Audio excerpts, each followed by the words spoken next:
Greetings, my name is Maurice Simhoff. Today I'm here at the Michigan State Capitol building in Lansing, Michigan, where we will explore the history of Jackson's Civil War governor, Austin Blair. For today's true story, I am joined by my great friend, Mr. Matt Van Acker. How are you doing, Matt? I'm good. How are you, Maurice? I'm doing very well. Glad to be here. I'm happy to be here, too. Great. So what is your role here at the Michigan State Capitol building? So I have the honor of serving as the director of the State Capitol Tour Education and Information Service. My colleagues and I are responsible for giving tours of this beautiful building to about 115,000 people every year. And I also serve as the curator of Save the Flags, which is a project that was designed to care for an incredible battle flag collection that used to be housed here in the building. Yeah. And as we know, Governor Blair had a big tie-in during the Civil War, which we're going to talk a little bit about. Super excited. So as I mentioned, today's video is about Governor Austin Blair, who is behind us here in this portrait. So where does Governor Blair really get his start in Michigan politics? Yeah, so he's born in 1818 in New York, and then in 1841 moves to really the very young state of Michigan. We just achieved statehood in 1837. Settles in Jackson, and then is elected as the Eaton County Clerk, and lives in Eaton Rapids for a bit, and then moves back to Jackson, and really Jackson is his home for the rest of his life. A connection there to that city. Yeah. So what do you think his call to action was to run for governor for the state? You know, so I mean, he started out as a state legislator, so he served in the Michigan House of Representatives. I want to make clear it wasn't in this building, our Capitol.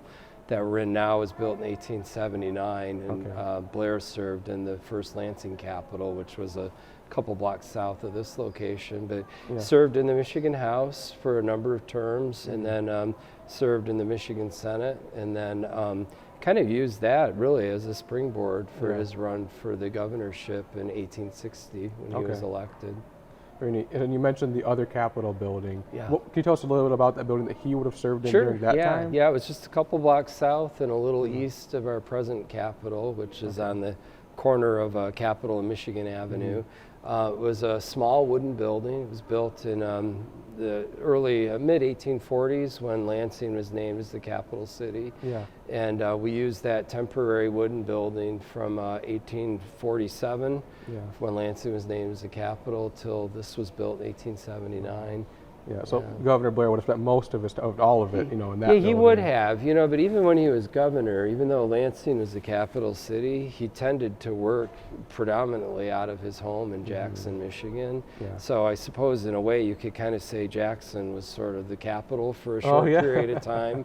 The legislature was still meeting in Lansing, but Blair, don't get me wrong, he spent time in the capital city, but as much work as he could, he conducted out of his home in Jackson. Basically the executive office out of Jackson, Michigan. Exactly. Which is kind of a neat tie-in. Yeah, very much so. And I think Blair would be pleased to see people coming to the Capitol and enjoying it, and maybe even seeing his portrait. Our guides share that information about him with our tour groups. And one thing that we've definitely caught on is his passion to preserve history. That was one thing that Blair definitely knew during his time living here in Michigan. Sure. I mentioned that Governor Blair was born in 1818 in New York. He attended the Cazenovia Lutheran Seminary for a bit, and actually was sort of kicked out because he advocated against some of these mandatory religious meetings that the students were expected to attend, and he was kind of kicked out as a result of his advocacy for that.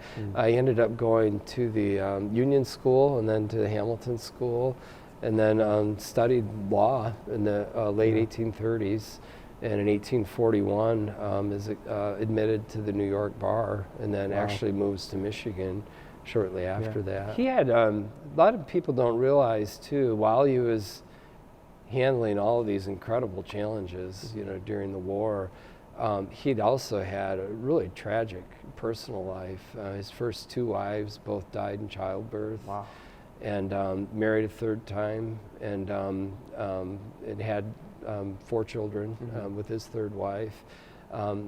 People don't always understand, though, while you're battling all of these other things and trying to organize the state and trying to support the war effort and slavery and and bring equality to the races, and yet he's dealing with all this personal loss stuff too, and this, I don't like to call it baggage, but this baggage he brought with him to every decision he made, just this tragic personal life that he had. And maybe it made him more empathetic. Maybe it made him understand personal tragedy and understand what some of the families were going through when they received word that their men had been killed in the battlefields. He had promoted them and enlisted them and convinced them to join. There's a tremendous amount of guilt, I think, that must come with that, as being literally the military commander of the state of Michigan, and knowing that you've encouraged these men to enlist, and knowing that many of them are not going to come home. 15,000 boys from Michigan never made it back home to the state. You know, they died in his cause and in their cause to preserve the Union and to end slavery.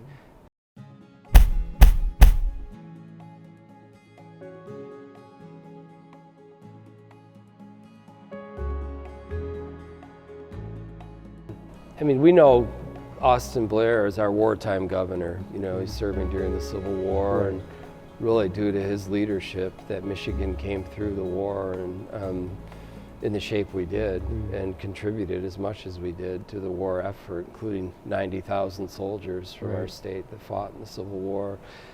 Prior to that, though, I think it's important for people to understand what got him to that advocacy. You know, I mean, when he was serving in the Michigan House here in 1846, he helped champion the legislation that banned the death penalty in Michigan. That's huge.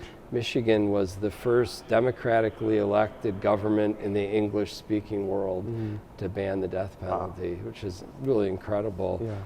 He serves in the Michigan Senate and champions the cause of the Personal Liberty Bill in Michigan, which 1850 fugitive slave law basically made it against the law to harbor fugitive slaves. And Blair's work in passing the Personal Liberty Bill, actually, the southern states referred to it as the nullification bill, because in their mind it nullified the fugitive slave law.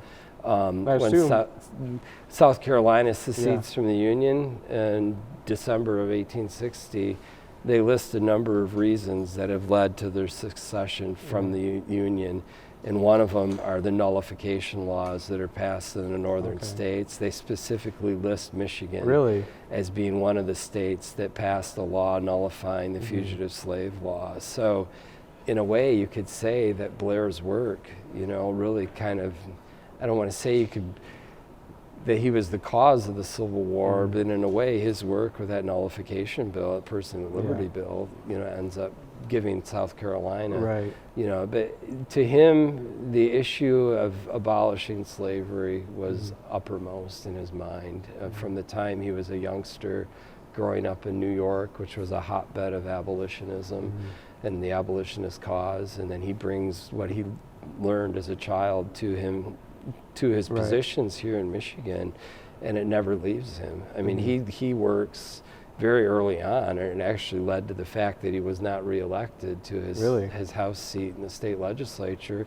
He tries to get the word white eliminated from the Michigan Constitution, and if they had done that, it would have given black men in Michigan the right to vote. If they had passed that and had eliminated the word white in the Constitution. So he's moving forward. It was huge. The things that he did and championed, and he wasn't afraid of a fight. And even recognizing it wouldn't make him popular, even with members of his own political party, the Republican Party that he helps found, you know, in Jackson under the Oaks. And I assume being in Jackson, in this huge anti-slavery community, had a lot to do with his daily life and how he was going about, like the bill that you mentioned. It surely did. I've been doing some research even on Lansing during the war, and this was an area of great abolitionist views, and the people of the community, and I can't say 100%, but really were supportive of that. And I'm sure that Blair came to the job with, you know, that community support you know, from Jackson. Very incredible. So the war comes along. You know, North and South now clashing. Governor Blair is ready for the call. our state sends 90,000 troops. We do. And 90,000 boys, to be exact, down to fight against this war.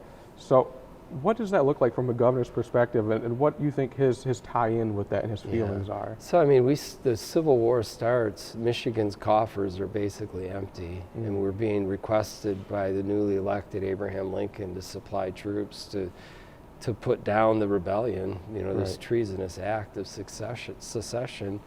And Blair has to come up with $100,000 to raise Michigan's first regiment of infantry, and he gets subscriptions and gets businessmen to donate the money, and that's the start of it. I mean, he takes the call. He's ordered to form 4 regiments of infantry. War Department says we don't need any more than 4. He recognizes this is going to be a long war. We're going to need more men.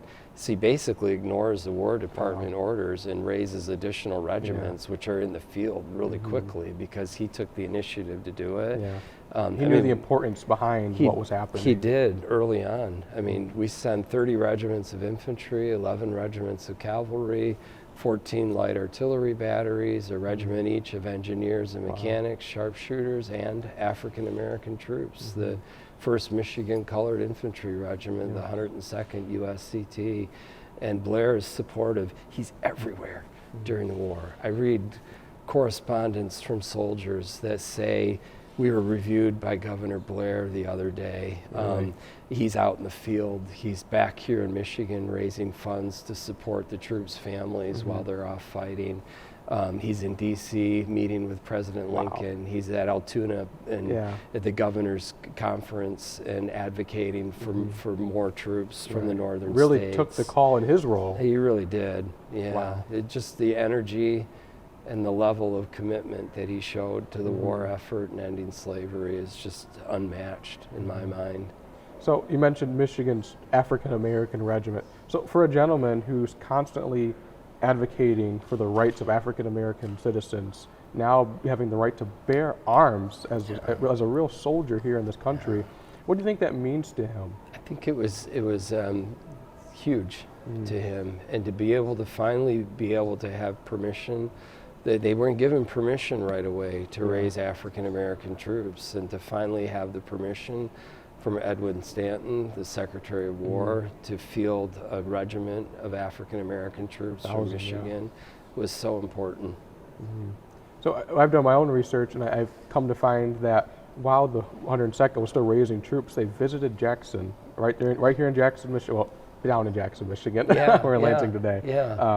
And in front of his house, he had this entire regiment of African American troops train in his yard and gave a speech. And also his wife, Miss Blair, gave food to the soldiers, drinks, all that. And I think that really shows the hospitality and how meaningful it was, right in his own front yard. I'm not familiar with that part of the story, but it doesn't surprise me. I mean, I've read a lot of correspondence, even after the war, even after Governor Blair passed away in 1894, of the troops visiting Mrs. Blair, because they had so many fond remembrances of how she had treated them when they were organizing.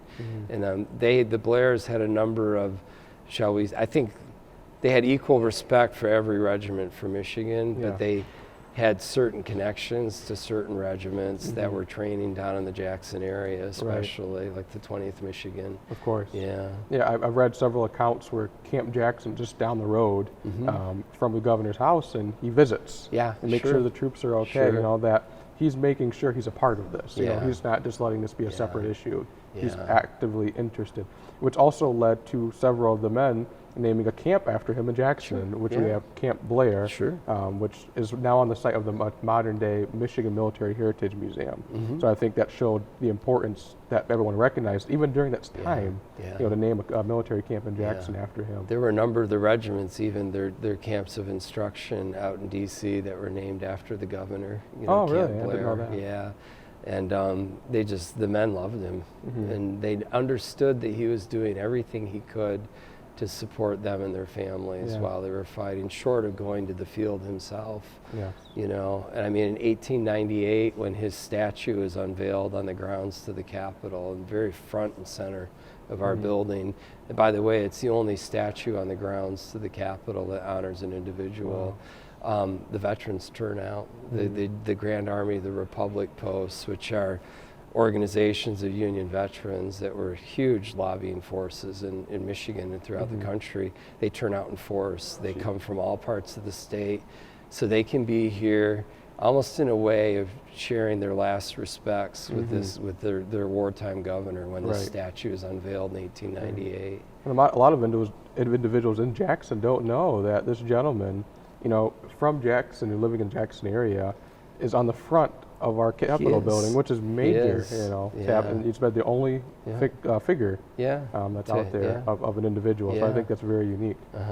So the end of his term comes along as governor. What happens? So, you know, he really, I think, got to the point where he thought he could be a better advocate for Michigan in the U.S. Senate. And his real dream and hope was to serve in the U.S. Senate. He'd made some political enemies through the years, and some in his own party. And so he wasn't able, back then, the positions in the U.S. Senate were actually appointed by the state legislatures. And so he was not able to serve in the U.S. Senate, but was elected to the U.S. House of Representatives and served as an advocate for Michigan, you know, in his terms in D.C. So now he's taking Jackson and the entire state of Michigan to Washington. He is, so to try to lobby for Michigan, the Great Lakes state in the nation's capital. Wow. Yeah. Very interesting. And he does serve, too, towards the end of his career as a regent at the University of Michigan to some great effect.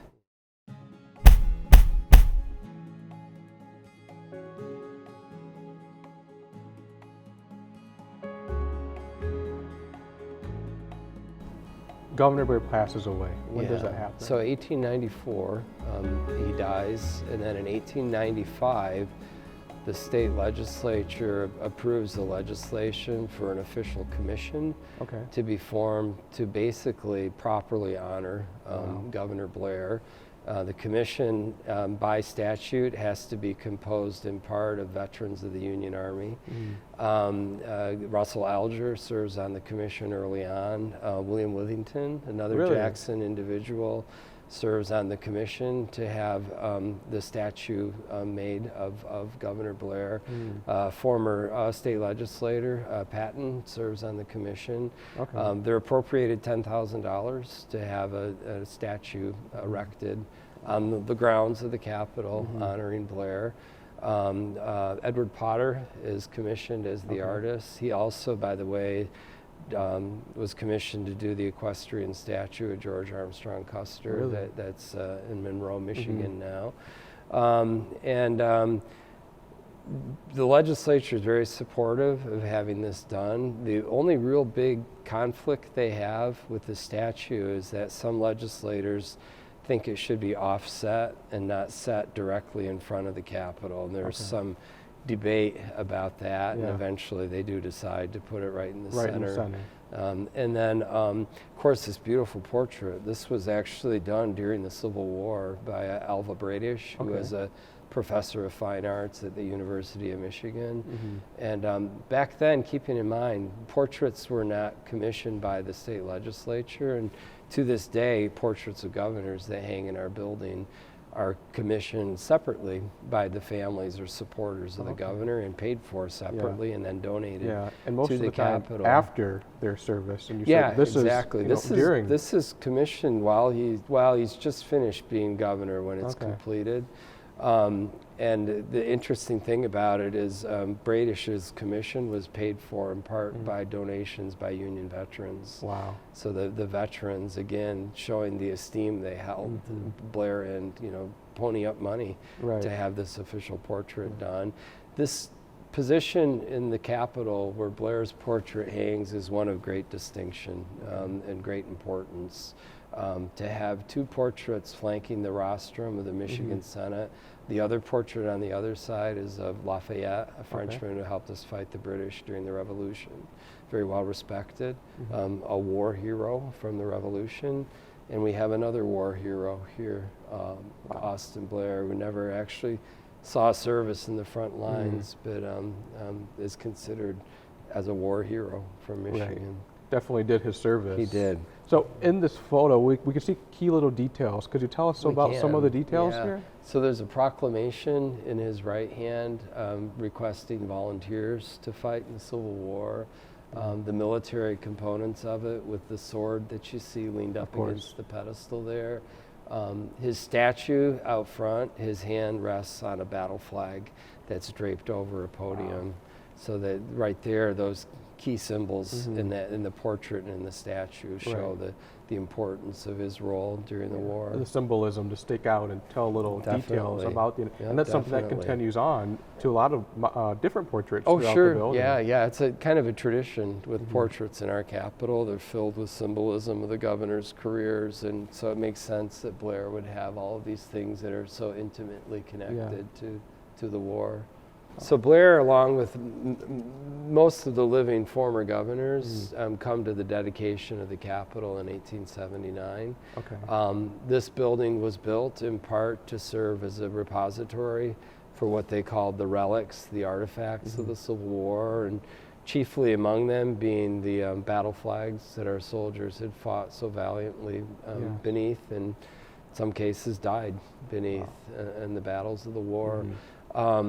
So he's here for the dedication of that. And we do have a really great photograph of he and the other former governors standing in one of the front step, or one of the side steps of the building. So I imagine that was just a huge moment for him to come in this grand building, seeing it at the scale that it is, all the work that he's put into the state, and then going into the museum at the time and seeing the relics. That would have been where they would have been kept. originally down the south floor or south hall of the first floor. And I said, I would assume too that he would have known the importance, that these battle flags, especially seeing them all encased here. He attended many of the presentation ceremonies and literally personally presented these battle flags to the men as they left for the field of combat.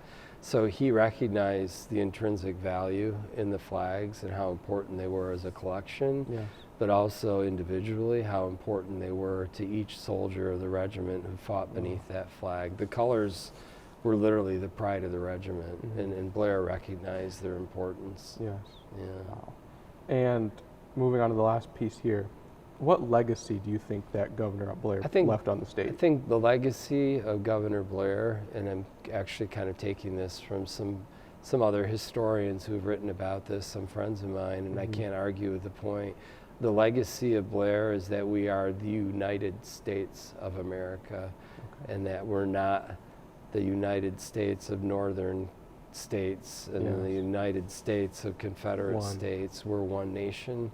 And Blair worked tirelessly to do that. And the other really important legacy, and it's hard to debate which one, and both are so important, is the fact that we ended slavery in our country, the cruel institution. And Blair needs the credit for helping do that. There was a local abolitionist here who wrote a letter, and he'd spent most of his life advocating for rights of African Americans and trying to end slavery. And his quote was that he had spent the better part of his life trying to end this cruel institution. And his hope was that he should live long enough to see it come to its end. Very moving. And Blair felt the same way, I'm sure of it. Thank you for joining today's episode of Jackson's True Story here on JTV. We hope to see you on the next.